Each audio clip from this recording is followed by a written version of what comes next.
마태복음 22장 15절에서 22절.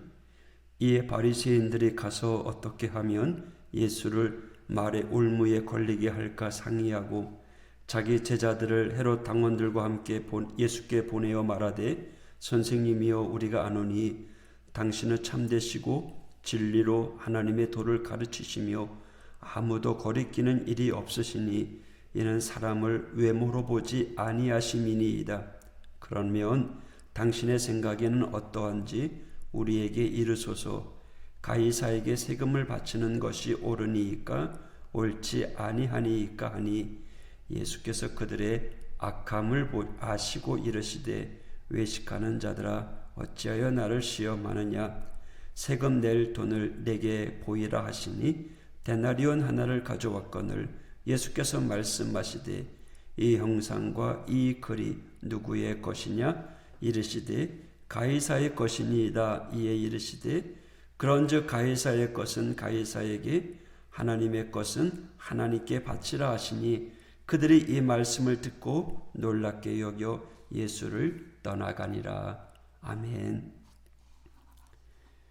가이사의 것은 가이사에게, 하나님의 것은 하나님에게 바쳐라. 우문현답으로 유명한 구절입니다. 당시 세금은 매우 민감한 사회 문제였습니다. 2000년 전 유대 사회가 원래 가난한 사회였는데 로마 제국이 군대 유지 등을 위하여 과도한 세금을 징수합니다. 소출의 30% 이상. 유대인들은 세금에 대한 분노가 극에 달해 있었습니다. 이것은요, 세금 징수원이었던 세리들에 대한 큰 멸시로 나타나기까지 했습니다. 그러므로 바리새인들이 가이사에게 세금을 바치는 것이 옳으니까 옳지 아니하니까 라고 질문한 것은 명백하게 예수님을 올무에 빠뜨리기 위한 것이었습니다.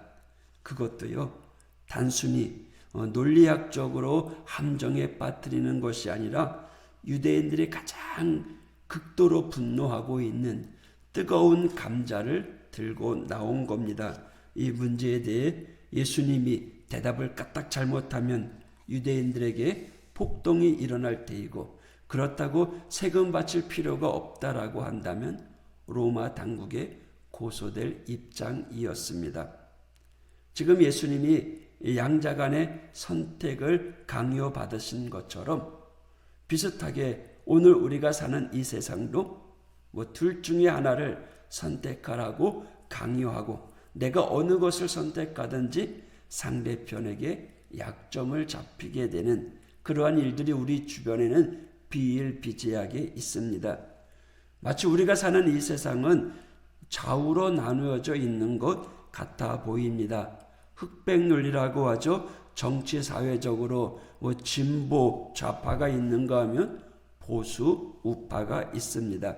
물론 이것들은 필요한 것들입니다. 제도의 본질이 살만 나는 세상을 만들어주는 데 있다면 둘 중에 어느 것이 좋은지 논쟁과 토론이 필요하고요, 또 좌우의 적절한 균등이 필요합니다. 이 세상에는 완벽한 제도 없어요. 계속해서 고쳐나가고 또 그 상황에 제각기 장단점이 있기 마련입니다.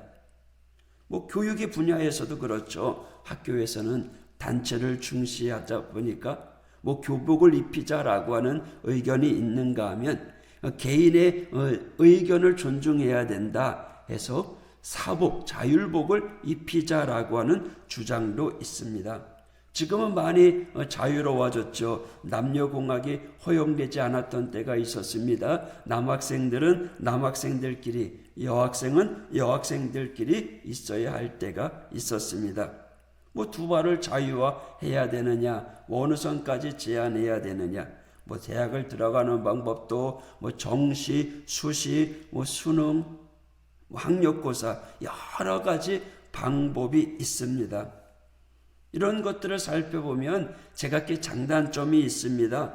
교복과 자율복 둘 다 장단점이 있죠. 중요한 건 학교 본질은 아니라는 거죠. 옷을 뭘 입느냐, 어떻게 입느냐에 따라 영향을 받기는 하겠지만 그것이 학교 교육의 본질을 결정하는 문제는 아니다라는 거죠. 우리가 살아가고 있는 이 세상은요, 평면 구조로 되어 있습니다. 진보와 보수, 좌파와 우파, 자율과 통제, 전체와 개성, 이 모든 것이 평면 안에서 이분법적으로 나눠진 거예요. 그러니까 우리가 이 땅에 살면서 땅을 딛고 살다 보니까 평면적으로밖에 볼 수 없는 겁니다. 물론 이제 집들이 높아져서 높은 아파트가 있고 또 높은 데 올라가면 좀 입체적으로 보이긴 하지만 우리가 사는 삶 속에서는 늘 평면적입니다. 그러나 우리 주님은요, 우리가 이런 생각을 갖고 살아가기를 원하지 않습니다. 하나님의 사람은요, 입체적인 삶을 살기를 원하십니다. 입체적인 사고 구조를 가지고 이 땅에서가 아니라 저 천국을 바라보면서 살아가기를 원하고 계십니다. 평면적인 사고 속에 살다 보면 우리는 미로 속에 갇히게 됩니다. 그리고 그곳에 빠지게 됩니다. 헤매게 되는 거죠. 하지만 입체적인 사고 구조는요, 하늘에 뻥 뚫려 있으니 하늘을 바라봅니다. 활로를 찾게 됩니다. 미로 속을 사방으로 헤매게 되지 않게 된다라는 거죠. 정말 중요한 건 우리에게 부여해 주신 하나님의 참된 속성, 인간 존엄의 회복, 우리에게 가지고 있는 무거운 죄의 짐에서의 구원, 영원한 영생의 소망을 가지고 살아가는 것, 이를 위해서 오늘 예수님께서 주시는 지혜로운 생각, 우리가 배워야 할 것입니다. 우리의 인생은요, 예수님의 방법을 통해서 삶의 길을 모색하는 것입니다. 예수님을 따르던 그 당시의 사람들도 이분법적인 삶을 가지고 있었습니다. 그래서 그들이 원하는 것은 지금 로마로부터의 해방, 유대민족이 로마로부터의 독립이었습니다. 지금 민중의 지지를 얻고 있는 예수를 통해서 그들이 바라보는 미래가 무엇입니까? 로마를 몰아내고 독립하느냐, 아니면 로마의 패해서 그냥 이대로 사느냐, 두 가지 가능성을 가지고 그냥 살아가는 겁니다. 그런데 예수님은요, 그런 방식을, 그러한 사고를 철저하게 깨트려 주십니다. 그리고 엉뚱한 방식, 예수님만의 방법을 택하시고 그들에게 알려주십니다.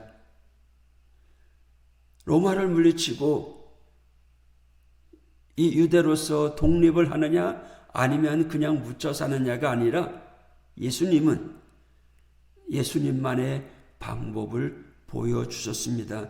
그것은 메시아가 백성의 죄를 짊어지고 대신 십자가에서 죽는 것이었습니다. 사느냐 죽느냐, 이기느냐 지느냐의 양자택일이 아니라 자신을 죽음으로 사람을 살리는, 패배함으로써 승리함을 보여주는 예수님의 방법이셨습니다.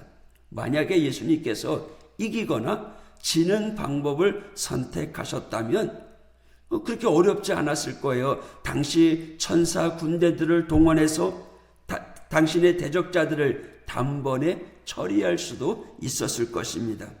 주님은요, 죽일까 살릴까의 문제가 아니라 자신이 대가를 치르는 선택을 하십니다.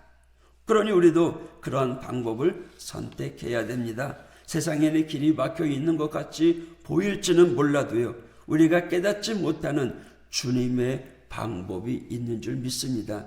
구원의 길이 있습니다. 우리가 간절히 원하는 하나님의 응답은요, 내 삶의 정황 속에서 때로는 우리가 상상할 수 없는 예수님의 방법으로 감추어져 있습니다. 사람들은 예수님을 시험합니다. 예수님을 모함합니다. 예수님은 그들의 악함을 아셨습니다. 여러분, 우리의 삶 가운데 우리를 힘들게 하고 우리를 모함하고 세상의 악한 것들 때문에 불안해한 일들이 얼마나 많았습니까? 사방 좌우를 둘러봐도 도저히 빠져나갈 수 없었다라고 생각될 때가 어디 한두 번이겠습니까? 부부 사이의 관계, 자녀 사이의 관계, 또는 사회 속에서, 직장 속에서, 만남 속에서, 여러 가지 관계 속에서 우리는 벽에 부딪힐 때가 얼마나 많은지 모릅니다. 그 속에서 우리는 주님의 방법을 찾아 나가시기를 축복합니다. 가이사의 것은 가이사에게, 하나님의 것은 하나님께 바쳐라. 이 말씀처럼 우리의 길은 하나님께서 인도해 주실 줄 믿습니다. 이 아침에도요, 하나님의 길을 묵상하고 하나님의 방법을 헤아리는 우리 믿음의 성도가 되기를 축복합니다. 오늘도 우리를 통하여 이루고자 하는 하나님의 뜻을 이루어가는 저와 여러분 되시기를 축복합니다. 기도하겠습니다. 하나님 아버지 감사합니다. 세상은 우리 믿음의 성도들을 올무에 빠지게 합니다. 악하게 살아갑니다. 하나님, 그 속에서 우리들이 악을 대적하고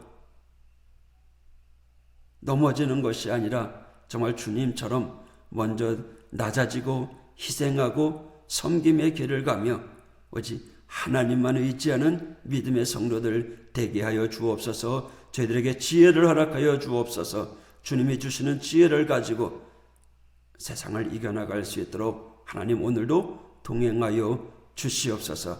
우리 믿음의 성도들을 영육간에 강건하게 붙잡아 주시옵소서. 예수님 이름으로 간구하며 기도하였습니다.